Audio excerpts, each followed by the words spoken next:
Malcolm Turnbull has delivered the parliamentary performance of his life, with Canberra insiders comparing it to vintage Paul Keating, and it came not a moment too soon. Under enormous pressure to turn around a disastrous start to the year, the Prime Minister sized up Bill Shorten with a stinging attack that has breathed new life into the government.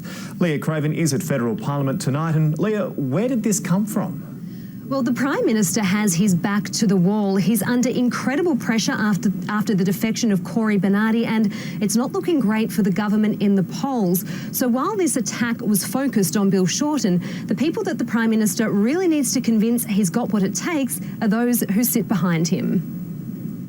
This man is a parasite. Malcolm Turnbull, as we've never seen him before. He, like Harbourside Mansions, he's yearning for one. He's yearning to get into Kirribilli House. There was never a union leader in Melbourne that tucked his knees under more billionaires' tables than the leader of the opposition. He was such a sycophant, a social climbing sycophant. The fired-up Prime Minister launched an extraordinary attack on his opponents. They call themselves the Labor Party. Well, Mr. Speaker, manual labour's a Mexican bandit as far as they're concerned.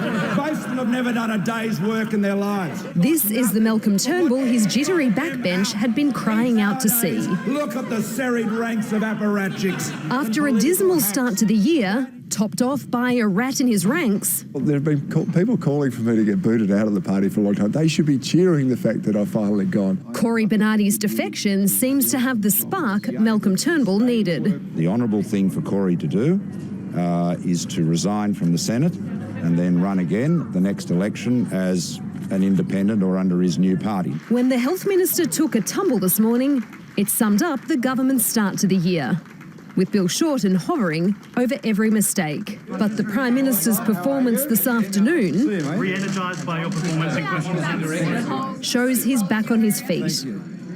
Many have commented that the Prime Minister was channeling Paul Keating this afternoon with these cutting insults. Others have compared it to Julia Gillard's famous misogyny speech, but it is worth remembering that even that couldn't save her. OK, Leah Craven, thank you very much.